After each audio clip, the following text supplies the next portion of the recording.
Ghana Tonight is brought to you by Flamingo Paint. Superior durability, superior hiding, superior coverage, simply superior. Sasso Insecticide Spray and Coil. Kumintuntum Prekun.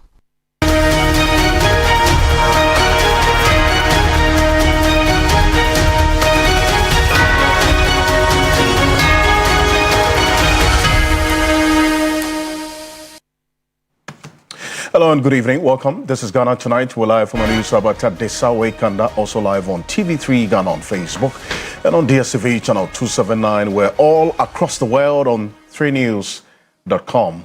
I am Alfred Okansi. It's the beginning of another week tonight. As we get into the issues here on Ghana Tonight, Ghana records a little over 1,000 Mpox cases and 8 confirmed deaths as of March 3, 2026, with the health minister outlining measures to contain the rising numbers. Stay with us. We've got an update on that here on Ghana Tonight. Also, we're assessing the impact of the global crude oil price instability on Ghana's petroleum industry and, by effect, the prices of petroleum products at the pumps, taking into consideration what has been happening today with both Style and Goil all reporting some issues as a result of ICOMS. And we have just seen a reduction in the price of crude oil on the world market. Well, how does all of this play out in terms of our own domestic situation?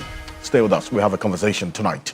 Also, President John Dramani Mahama bans state-funded foreign travels for board members of state-owned enterprises.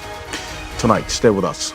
We have some details on this particular latest from the president. We have this and more, including an unfortunate incident of a 12-year-old who has been beaten to pulp by her mother for allegedly selling plantain without her approval. That's her mother's approval.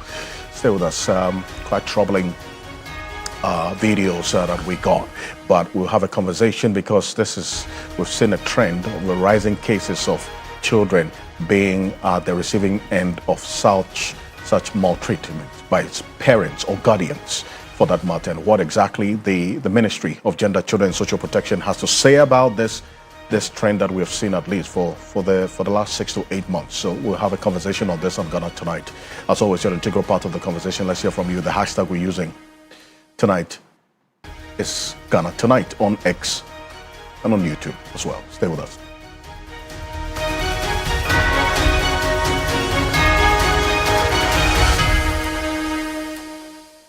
Let's settle for Ghana Briefs.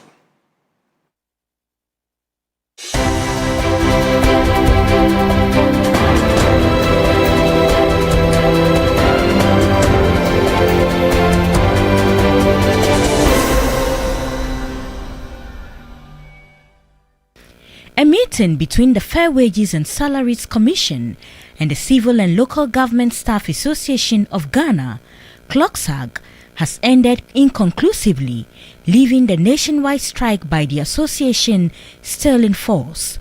CLOGSAG says the commission indicated it will need to consult other key stakeholders before it can persuade the association to call off the industrial action. People should also consider the impact on our pockets. Our children are being thrown out of school. We are having issues with our spouses. And now it used to be the case that civil servants are held in high esteem, but we are highly demoralized. So they should also consider that.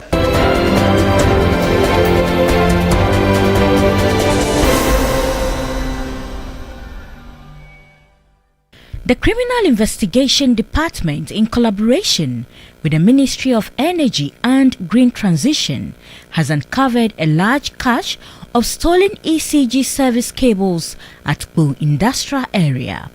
10 suspects in connection with an organized cable theft and metal syndicate have been arrested. The Ghanaian nationals arrested are Samuel Ekpe and Priscilla Padu. The Chinese nationals arrested, believed to be playing managerial roles in the company, are Yu Xiaoting, He Jing, Xu Changju, Li Lei, Chen Jin, Zheng Ma, Wang Jian, Bin Bin, and Zheng Yiqing. A 24-hour guard has been placed at the premises to prevent the removal or evacuation of any materials pending the conclusion of investigations. In the death of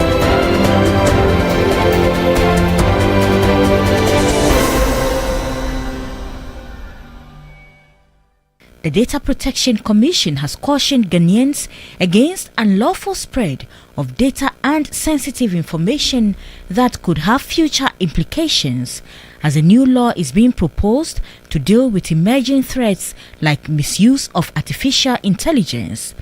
Dr. Arnold Kavapo is the Executive Director of Data Protection Commission. We have to be cautious about what we put out there. We have to be cautious about who we put out, because basically anything you put out today, once it goes out, it becomes very difficult for you to be able to get it out. But we're also calling especially for data controllers, because it's a two-way street. We have what we call purpose limitation as a data controller, that when you collect information, you can only use it for the purpose for which you collected it. The Data Protection Act also requires that you collect only what is required.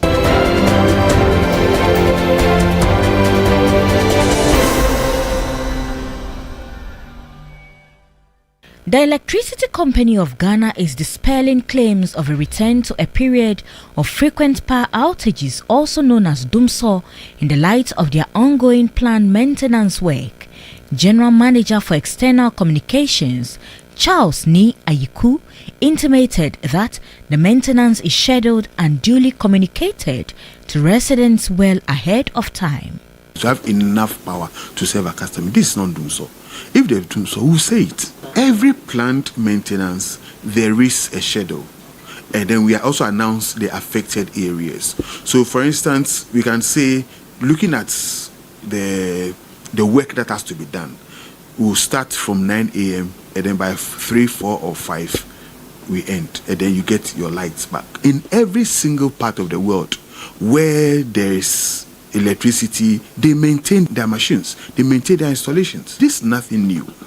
We do that every single time when there's the need.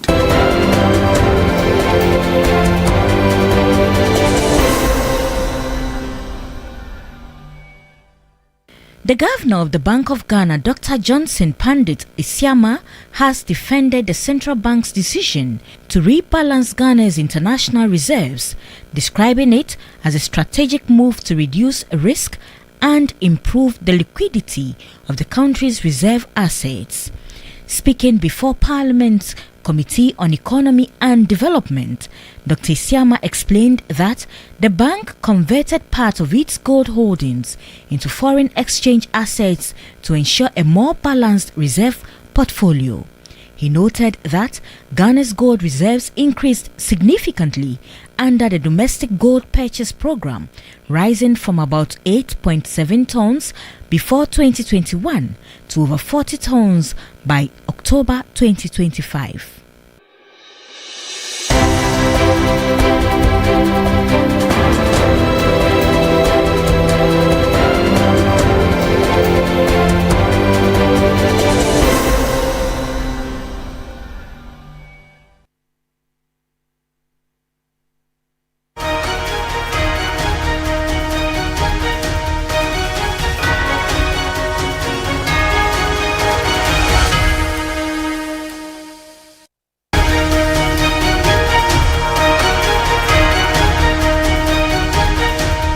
There's more news on 3news.com. Make some time and visit 3news.com. This is Ghana Tonight. We're live on 3FM 92.7, also on TV3 Ghana on Facebook and on DSTV channel 279. We're all across the world on 3news.com, also on 3News on YouTube. Coming up next, a number of you have been commenting about this, and it's for good reason that we're starting the conversation tonight, because there's been significant traffic delays that have been experienced all day on the Accra-Medina-Adenta stretch due to an ongoing 4-month expansion works linked to the Tema Motorway project. So what a number of you have had to endure for the most part of today, those who use that particular stretch, that's Accra-Medina, that's the Tetequasi interchange area, is going to be up for the next 4 months. Now, lane reductions near the Tetequasi interchange, we're going to show you in a bit, is causing major traffic congestion. George Quening is my colleague on the ground right now What you're seeing are live videos. As a matter of fact, these are live videos of the traffic as of 10 p.m., right? And the situation this evening hasn't changed, as was the case for the most part of the day. So what we are seeing right now are videos we got just a few minutes ago. It's as of 10 p.m. on this Medina Adenta Tetequashi interchange stretch. That's the level of the extent of the congestion that we're seeing over the last at least 19 hours that we've been monitoring. We started yesterday, Sunday afternoon, when the notice, in fact, the number of people already started experiencing that. And then we saw this increased situation because obviously a working day, a Monday, the hustle and bustle of the city, this stretch is an integral part of the city's vehicle architecture. Now we're seeing a lot of you find out been sharing your experiences with us, quite a troubling development. But then again, here's what we do know, that this, according to the Ghana Highway Authority and the information that we've been given, is for the greater good. And this is going to be on for the next 4 months. And as a result of this situation with the road expansion. But what you're seeing right now is a misunderstanding that ensued between two drivers because of the minor accident involving the two vehicles. One scratched the other. And this scene, we understand a number of these situations happen for the most part of the day. And this is it. This happened just a few minutes ago. George Quinning is joining us right now on Zoom from this location, that's Tetequashi Interchange. George Quinning, tell us, I know that you've been interacting with a number of these persons who are caught up in traffic at 10:13 p.m. What's happening there now? Charlie, Alfred, thanks for your time. And I'm coming to you live from the part of the N4 highway, actually. And personally, I was actually en route to the house with Shagabo. And so we decided to take the Timpa Theatre Royal Express. But we had to stay sorry for close to 2 hours. That's so we can do this very fast. And I also had friends calling me to tell me that they've stayed in sorry for more than 3 hours. Now, what is 2 hours? So it should tell you that the sense or the gravity of temporary traffic here. And so part of the N4 has been closed and temporarily closed down for traffic just to, facilitate ongoing work for the motorway extension. But I would quickly want to get some views of, motorists who've been in traffic for a long time. And so that's what is currently ongoing here. You see some workers trying to put things together. But there are some people who said that, who said this very well should actually be done at a time where it will be actually convenient for all of us. But at evening time, I think this is the appropriate time to have this. But it comes with this repercussion, and this is the traffic that is being caused. So I want my cameraman to pan to you the extent of this very traffic. So the traffic comes all the way from Accra, and so when it gets here, so the Accra bound part of the highway is what has been, actually closed down. So the traffic starts from 37 up Perbia, come down to airport. So when it gets close to where the place has been closed, right after that, it's cool. You can just, it's a free passage here. So that's what it is. But let's get into some of the passengers who've been in traffic for a very long time now. But if you're also watching us live from, TV, wherever you are, engage us. We're active on Facebook. Share with us what you're feeling right now. I know it's not uncomfortable to you. You just have to stay in traffic for close to 3 hours. What time are you going to sleep and what time are you going to wake up the next day for work? You should already be exhausted the next day. So that is what it is. And the Ghana Highway Authority is also appealing to pedestrians or motorists to actually comply with them, because at the end of the day, this is a project that will actually benefit everyone. So it might come with a little inconvenience, but let's just comply and for a matter of months, everything will be all right. So let's see. But George, I see police presence there as well. Three of them. So the police here are the ones directing the traffic.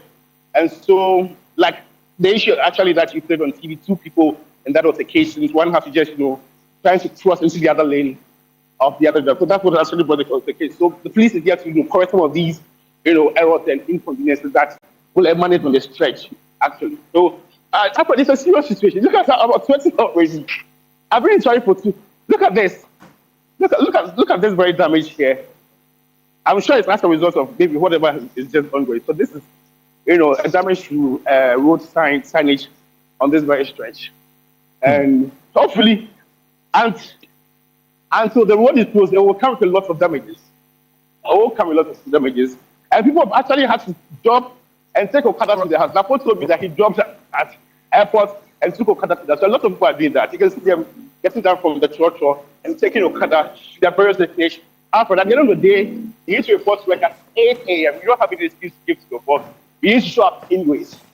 So, at least before and let me just talk to someone. Just try and get someone to talk who is also, not happy about this very situation. And this is the Sekwashi bus stop. And some people actually alighting. And let me see if I can talk to someone here. Yeah, right. I can hear you. Yeah, yes, George. I mean, you've painted a very clear picture of what motorists are having to endure at this time after 10 p.m. And we see as well that maybe very quickly the people who are waiting at the bus stop, quite a number of them, to catch a public transport, they are also having their own fair share of this uncomfortable situation, is it not? Exactly what it is. So let me see if I can talk to this before I think. Okay. We are live on TV. That was the traffic news. I think that. What do the traffic we do? Right. You shall have the car. Okay. George is trying to interact with these persons who are there and just give you a clear idea of what we're having to deal with right now. And what you've seen on the screen is a reflection of the reality of quite a number of people who are on the streets, in fact, on that stretch as we speak, plying the 37 Tetekwashi interchange. They're going to Adenta, Medina, East Legon, and its environs. This traffic situation has persisted since morning, and it doesn't look like it's just going to end anytime soon.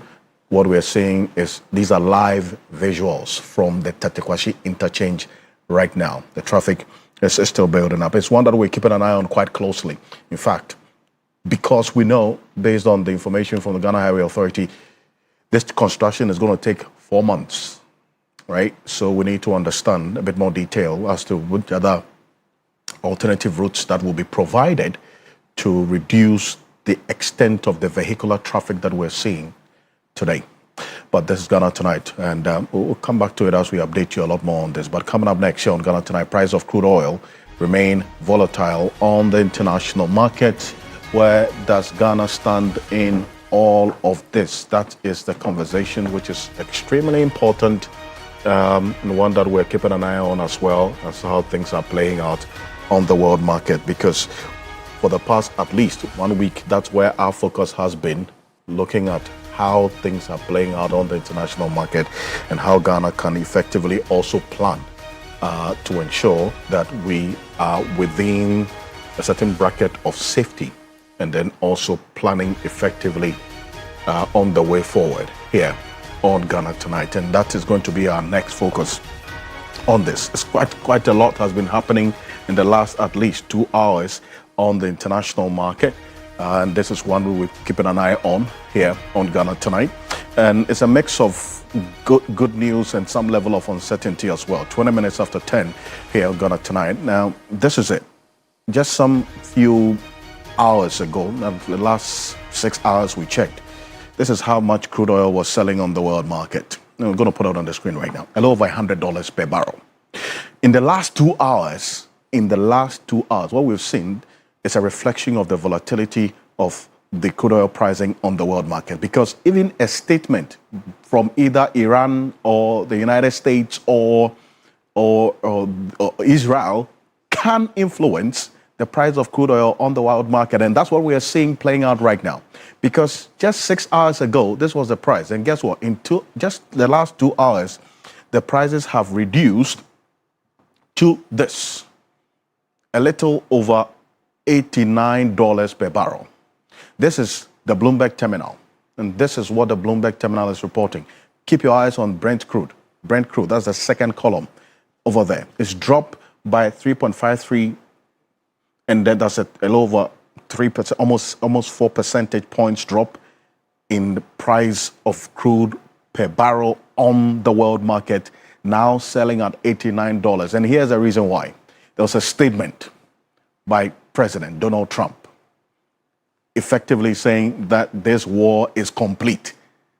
The context and the meaning of that particular statement, that the war is complete, even though the details of it is not known, it is the effect that is having on the world market.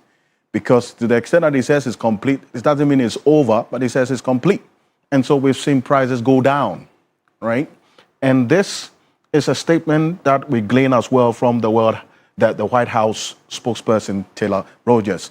Just some few hours ago, she's quoted as saying, quote, the White House is in constant coordination with the relevant agencies on this important issue of the crude oil prices and the impact that this war is having on it, as it's a top priority to President Donald Trump and his entire energy team have had a strong game plan to keep the energy market stable well before Operation Epic Fury began, and they will continue to review all credible options.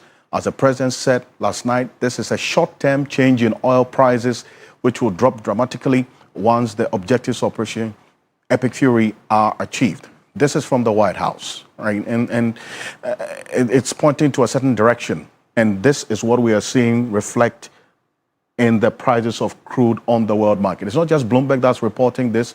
If you go to the Financial Times as well, on their website, this is what they are reporting. Financial Times is also, in fact, reporting $92 a barrel. And so the latest update is what we get from Bloomberg. Bloomberg is giving us $89 per barrel. And this was just some 30 minutes after Financial Times had reported $92 per barrel. So it keeps dropping, right? But then again, is this a trend that we will see in the coming days, or this is just a short-term reaction after the statement from President Donald Trump? Alfred Appiah is a data scientist and public policy analyst. Joe Jackson, as well as a financial analyst, they're both joining me right now on Zoom. Gentlemen, good evening. Thank you so much for joining us here on Ghana Tonight. Alfred, I'll start off with you. It clearly appears that the White House is pouring some cold water on this fears we have of a possible medium to long-term impact of this war on crude oil prices, is it not? Yeah, absolutely. I think it's also about how the market is able to discern in the messaging, right? So understand or discern the assurances that the White House is given. So I think there seems to be a bit of a disconnect in some of the messaging, right? So the White House signals that, the war is ending soon and things like that. The president talks about the fact that they've essentially decimated Iran's military capabilities, right? And then on the other hand, we keep seeing reports of Iran launching new missiles towards Israel and towards all the other U.S. targets in the Middle East, right? So I think that messaging definitely cooled the market a little bit, and that's what has led to the decline. Also with the G7 countries also expressing or signaling possibility of releasing their strategic some of their strategic oil reserves, right? So those factors definitely have played a role there. Right now, the White House is actually the president just did a press conference where he was also providing assurances that they are going to be providing political risk insurance for vessels that are going to try to go through the Strait of Hormuz, and if necessary, they might also even provide escorts for those vessels. So the extent to which the market will price that in will be interesting to see over the next little while once the markets start opening again in the Asian markets and things like that. Iran has also given a conditionality, right? So Iran also says that if for countries in Europe, if they will expel the envoys for Israel and the US, then they would also consider letting them pass through the Strait of Hormuz. So it'll be interesting to see how all of that plays out. But I think for Ghana, I think some of this is a welcoming development. I mean, to an extent, right? We're still looking at even at 89 or something, we're still looking at about 20% higher than the prices were at the last pricing window, right? So would expect to see some of that increases happening, but it is, of course, better than seeing 120 per barrel of oil. But it's interesting how sharp and quickly the world market reacts to statement from all the players in this war, is it not? I mean, if it's a negative statement, then you would expect the market will react negatively.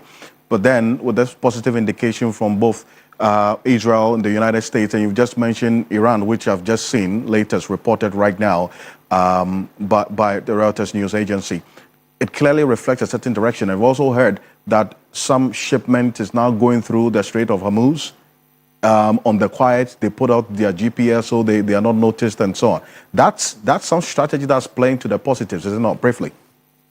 Yeah, no, I think it's, there are different things that they are considering, right? And I think that at the end of the day, like you said, the market responds to those messaging. It gets to a point, though, where the market would have priced in some of those messages already, right? So some of that might no longer. So, for example, if the president continues to have like conflicting messages, right? Then that might be something that the market will now start looking at and seeing that are these assurances enough for us to maybe lower expectations of how the prices are going to progress. I see. And Alfred, stay with me. Yes, sorry, Mr. Jackson, thank you so much for staying on this and listening to where Alfred ended. Clearly, we're seeing the market respond positively to President Donald Trump's statement about this war being complete, and then we've seen now crude oil prices tumbling down from the almost $120 in some cases and over, and now to the latest being $89 a barrel as of the last 30 minutes ago. We checked on the Bloomberg terminal. This ding-dong affair is going to continue, is it not? I mean, the prices either going lower or going up depending on who says what. One of the good things is that Donald Trump himself doesn't want the price of crude to go up because it will hurt the American common man. So in that sense, we are both in the same place. And so with each spike of the price of crude, he's going to find a way. One of the ways he's found is to allow a little bit more Russian crude to come into the market. And that alone has calmed down the market somewhat and brought down the price of crude. I'm sure there are frantic negotiations taking place. So I would say, let's study the situation more. Let's do a little bit more of the complex analysis. And in the days ahead, I believe the situation will be clearer and the effect on us will also be clearer. And indeed, and because the clarity of the effect, the whole picture is one that you've had analysts ask. Because right now, the focus is on the price of the impact it's having on crude oil and the possible trickle-down effect on the price of petroleum products at the pumps, petrol, diesel, gas. Earlier today, we saw GOIL and Star Oil report of a situation not being able to dispatch their tankers and so on because of a problem with ICOMS, right? Already, the market watchers were saying, okay, if this continues, it could lead to a possible increase in price as a result of an unintended hoarding and so on. But from where you sit, beyond the possible impact this will have on the prices of petroleum products at the pumps, which other aspects of the economy should we be looking at, Mr. Jackson? The effect is multifaceted. Of course, crude oil prices could go up. And let nobody ever underestimate the issue of crude oil prices. But there are some other issues. There are some other things that are important. Gold is important.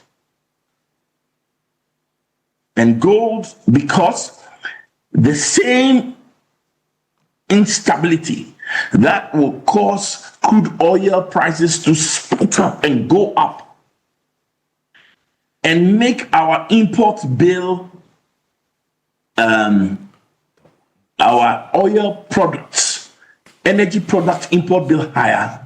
There's several effects. Number one is that government royalties from oil could go up because the price of oil has gone up. Number two, that same instability means that gold prices will go even higher and help cushion us. So it is not as simple as prices like imports go up, the price of fuel goes up, the relationships are a little bit more complex. See, so Justin, thank you for this, and kindly stay with me because we're going to get into another issue. I'll take your thoughts briefly on it. But Alfred, on the back of what Joe Justin just said, I mean, the holistic approach to analyzing the possible impact that this Israel-US-Iran war would have on the economy of Ghana. Right now, obviously, the focus has been on the impact it could have on the price of petroleum products, because if petrol goes up or diesel goes up, it affects almost everything on the market. That's how the economy is structured, is it not? Yeah, no, absolutely. I think those are, and you also look at the fact that, transport, for example, is the second highest component of our CPI basket, right? So there's definitely that impact there. I wanted to also make a point about gold, because it's interesting that actually when the prices of oil were going up, the gold was not rising as much. It was actually declining. And one of the reasons is because once prices start rising, then the inflation expectations in the US, right, is expected to also rise. And so because of that, the effects of that, the Federal Reserve, for example, might cut interest rates. Those expectations will be lowered, right? And so that's also how we know there's an inverse relationship between the price of gold and those policy rate cuts, right? So that's something to keep an eye on. One of the other elements, I think, is we know that a lot of our small scale gold is exported to Dubai, right? And with the disruptions that's happening there, I think there was a Reuters article that was talking about the Gold Board exploring potentially other avenues or other routes to ship our gold to. So that would be the other thing, because we know that in terms of maintaining the city stability, one of the things is the forex intermediations that we are doing. And we know that we need very quick cash, quick turnaround of the gold export and things like that, right? So like Mr. Jackson said, the analysis is very complex, right? Like you have to look at all the different angles. But it's just that fuel is so important, and that, even though it would just impact transport, it would also impact the food and all the other components of the CPI. And once inflation starts reversing, once you start seeing a reversal in the disinflation trend, then the market starts a little upbeat, right? Next week, the Monetary Policy Committee is meeting. So I think that will be one of the things that will be on their mind when they are looking at the developments in the economy. Right. Alfred, appreciate you for this. And kindly stay with me. We have a governance conversation, in that aspect of things as well. But stay on this matter. The Chief Executive Officer of the National Petroleum Authority, Godwin Edudzi-Tamaklo, has been giving further detail of Ghana's strategy put in place to deal in the short term with the possible impact of this US-Israel-Iran war. Take a look. In the past, you can say that Central was not doing full blast. So the dynamics today have greatly changed. And that reliability is also helping us to contain the shock that is coming. Right. The other thing is that currently, and as at last week, if we had that number, that is as though nothing new is coming in. Right. Do you get it? Okay. When we did that last week, when the conflict started, it's as though nothing is coming in. Currently at Anchorage, we have almost about 4 vessels that giving us firm assurances. With these dynamics, what it tells you, and is as though we knew this was going to happen. So we've been engaging the promoters of Dangote, sent you, where we've been trying to find out from them and which data they have given us to know 6 months ahead of time the nature of their crude imports. So that once we have an idea, the reliability of their crude imports for 6 months, it allows planning at the authority. Okay. Last year, we engaged them. We got that. This year, they have given us firm assurances of that reliability of crude. That's Gordon Ejuji Chamaklo there. He is CEO of the National Petroleum Authority. You find more of this on 3news.com. This is Ghana Tonight. Coming up next, Bank of Ghana defends diversification of its reserves and gold portfolio. We've got details on this in a statement that the central bank issued not too long ago. And as we've indicated to you, the governor of the central bank was at the Parliament's Economic Committee earlier today, essentially defending the country's reserve diversification and gold portfolio management program. And that decision and policy has stated that within this broader strategic framework to strengthen Ghana's external buffers, the Bank of Ghana has taken steps to ensure that the composition of our reserves as a country remain appropriately diversified and resilient. And he made one point very clear, that Ghana's gold reserves remain part of our national reserves. What changed as part of this measure was the composition of those reserves.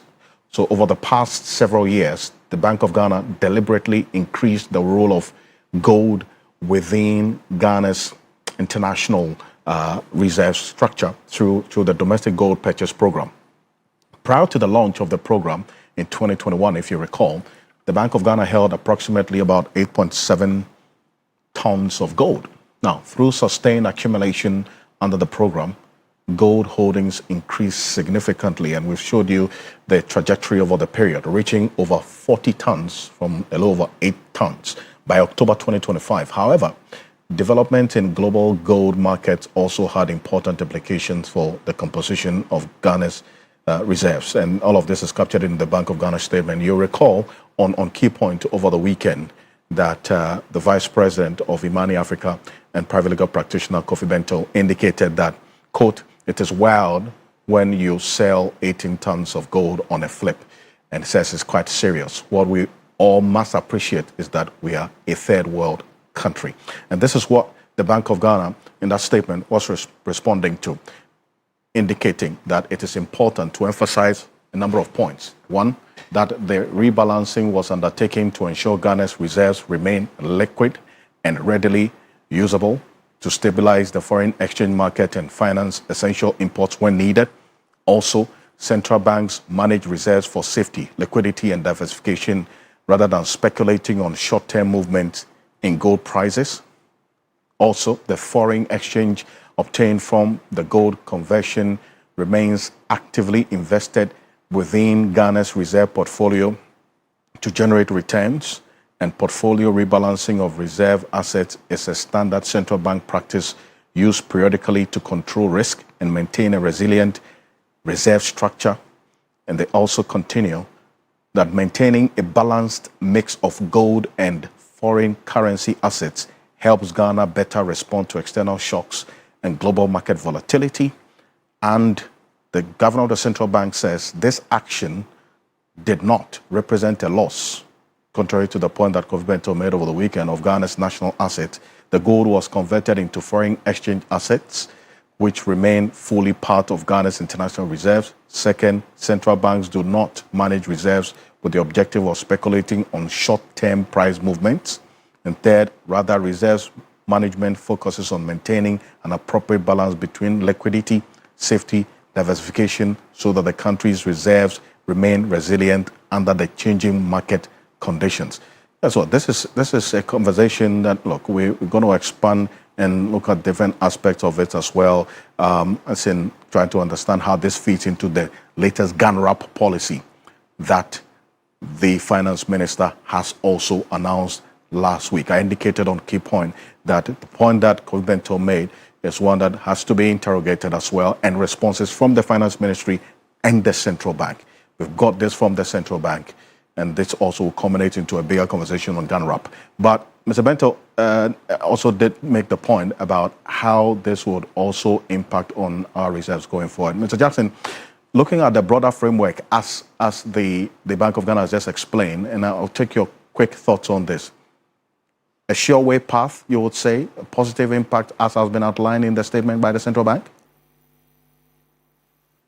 It does. And listen,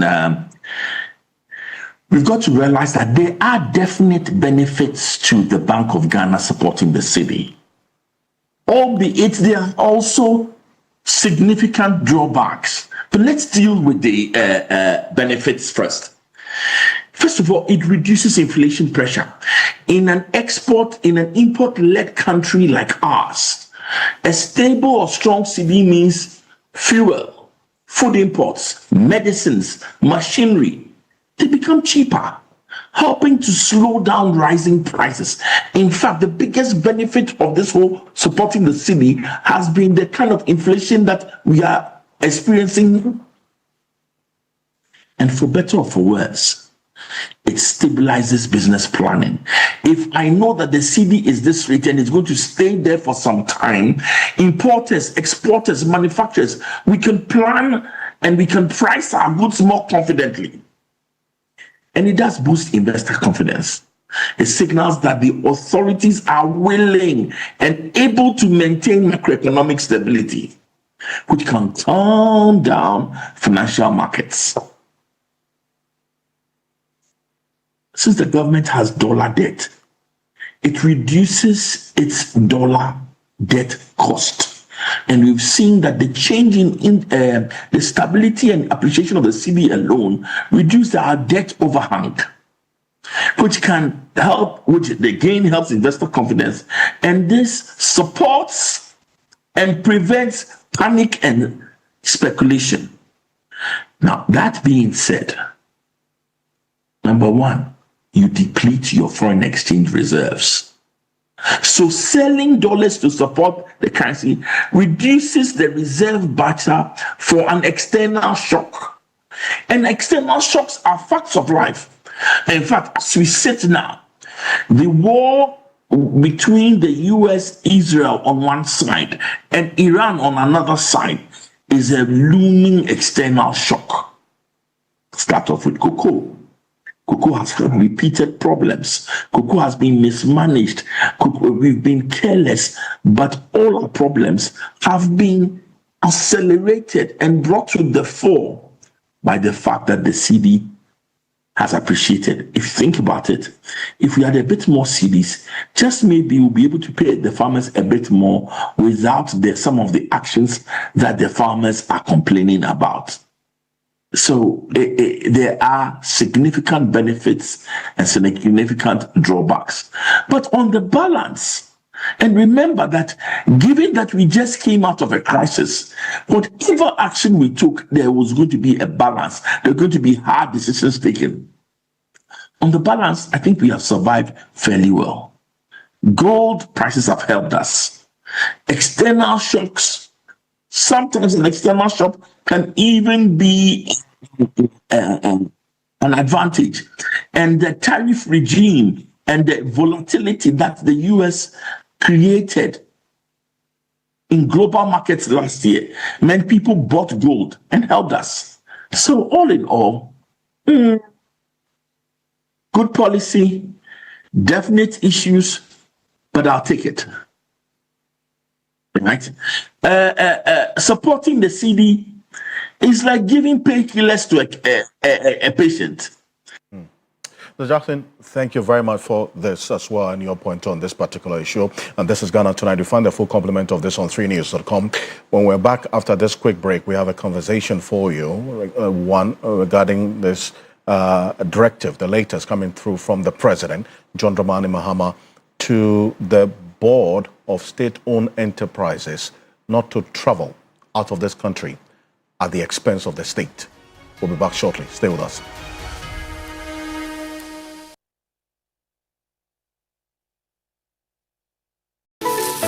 Why are more and more professionals choosing Flamingo Paint? As an interior decorator, I aim for that beautiful elegance look.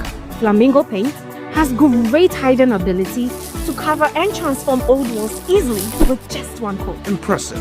For me, as a professional painter, I love Flamingo Paints because with just small paints that paint huge area, meaning more profit for me. Great value for money. As an architect, Flamingo Paint, with its well-researched and solid composition, guarantees durability for all my buildings. Flamingo Paint. Superior highness, superior coverage, superior durability. Flamingo Paint. Simply superior.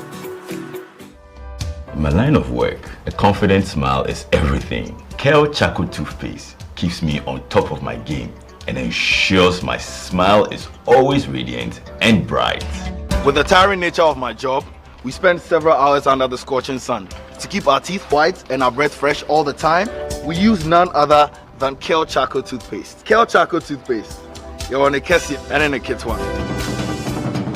Samayo Kendini, and who be here? Symmetra Sapapadia to a mammy man for Kel Charcoal's natural ingredients, and a bomb is so buying, and manistering, Nesansu Mama Hoto so a will bedroom.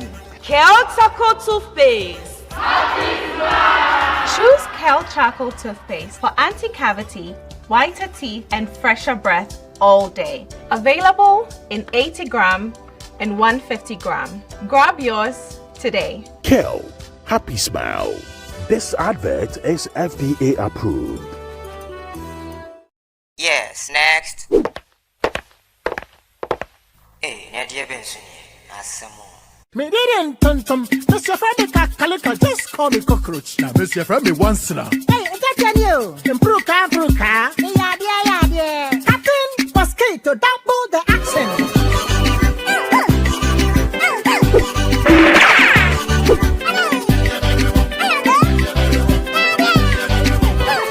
Me did it, Sasso spray. Mr. Freddy Sasso quell. Yeah, go to my Sasso.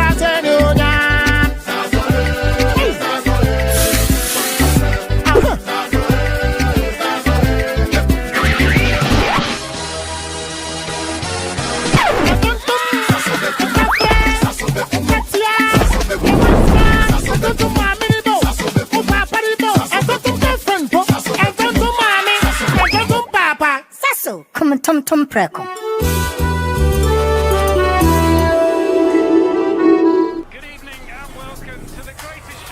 This is a people's game. They will be bubbling about this one for weeks and months to come. Let's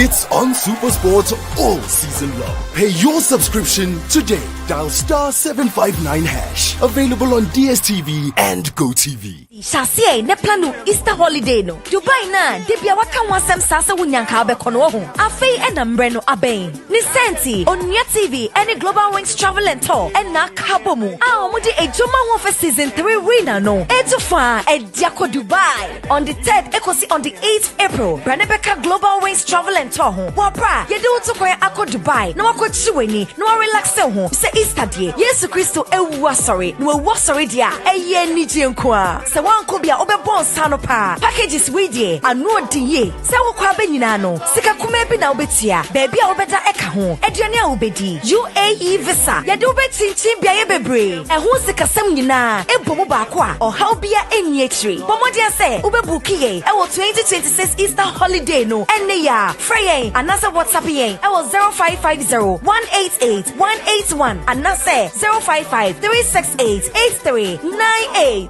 Ubetimi so afole ye. E wo ye social media platforms nyina at Global Wings Travel GH. Global Wings Travel and Tour. Truly global, proudly Ghanaian. Everybody knows Acrobato. And if you know Acrobato, it means you know M-Punch Homeopathic Clinic. M-Punch Homeopathic Clinic is my pillar. Let's hear what others are saying about M-Punch Homeopathic Clinic. Who be careful M-Punch one? Pa. Chese na me ankasa me period na se problems wom. Tina ma wo ho idea ma me. Papa chese na nya asem ketewa. Na me point no, mo hwe me mogya mu no mo hwe bibia na so mo meduro. Mo meduro me fire no. Ene ma won kra me enu. Kofro kwa na mkwan mu a eba. Head everything yourself. Me ma me no adwodwo eda ho a wontumi nante. And then call endpoint. Omama nura and then the white dear what me sorry anante. That's endpoint for you. Of Acrobato. Hello. Hey, what chair? Okay. A free bra with the endpoint what dance. I'm a choir no. Me Joseph sama na nkoye and person my emre nyina and na magina sabema na me be fear for there e ho na nyina jaresa. You heard everything. I have secret. M-Punch is my secret. M-Punch Homeopathic Clinic. I'm free. Shopping just got easier with Franco Online. You get to buy original phones, electronics, and home appliances anytime, anywhere, just on your phone. Browse original mobile phones, smart televisions, air conditioners, washing machines, chest freezers, and many more. Just pick your phone, download the Franco Trading app on Google Play Store or Apple App Store. Buy, pay, and get it delivered to your doorstep. And the most exciting part of it all is you get free delivery within Accra and Kumasi within 24 hours. Visit our website at www.francotrading.com for bulk purchasing and retailing. Contact the numbers on the screen. Please do not succumb to any scammer online. Franco, home of quality mobile phones and home appliances. This is a chance of a lifetime.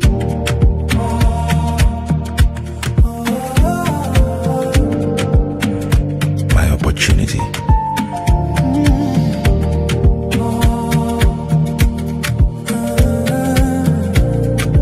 Your opportunity.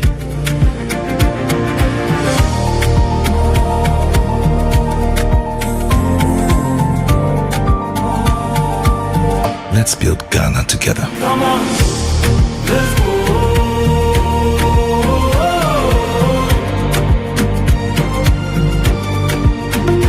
Come on, let's go.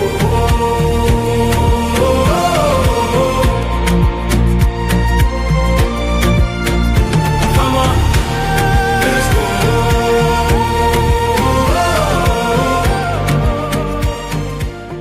Watching DSTV means getting the TV you love, but staying connected means getting something extra. Stunning. Extra matches, extra dramas, the best local and the world's biggest. Extra laughter, music, movies, and extra vim. I love it. Just stay connected or reconnect and get upgraded to the next higher package at no extra cost. Charlie, we got you. Keep watching. Get more with DSTV.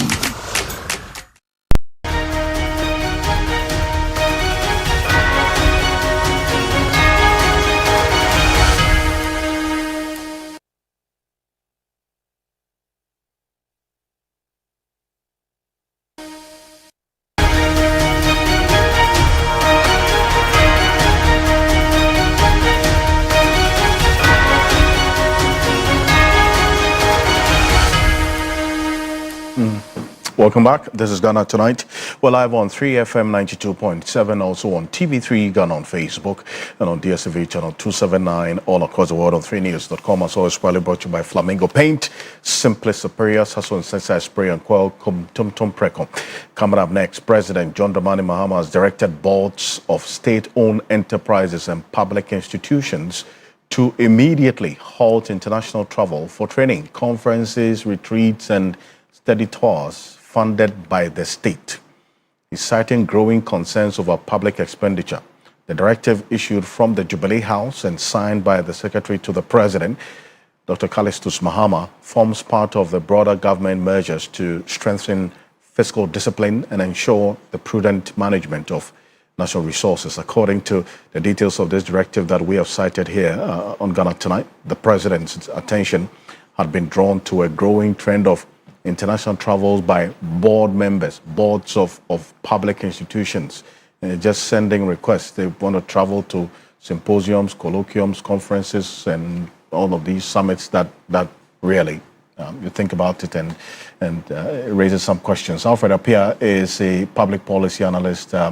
Alfred is still with us. I'm going to your second hat from the data scientist to your public policy hat.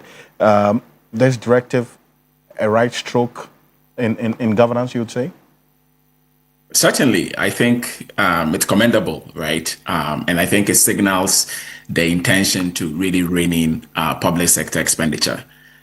So I think on that score, yes, commendable. I argue, though, that it raises some questions. For example, so how would the average Ghanaian know that this directive has actually been implemented and it's being followed? right? And I think it points to a broader issue about transparency and disclosure within the public service. So, for example, before this directive, how many of us actually knew that the board members of state-owned enterprises and public corporations can travel abroad for training and symposium and all those things funded by the state, right? So I think that in my view, it's very easy. It should be very easy for us to find this kind of information, right? So information around compensation, information around what kinds of benefits elected officials are entitled to and are actually drawing on the public purse. Because I think that if we do that, because you know how we even talk about lifestyle audits and things like that, right? I think one of the ways that we achieve that is actually to empower the public with information. So elsewhere, it should be very easy, for example, for me to go and find out how much my member of parliament is spending on travel, and like individually, right? How much are they spending on travel? That information should be available. And I think that's something that we have to really work towards. And it's not just something that is limited to this government, right? It's something that has happened over the years where we keep compensation and allowances and things of public officials.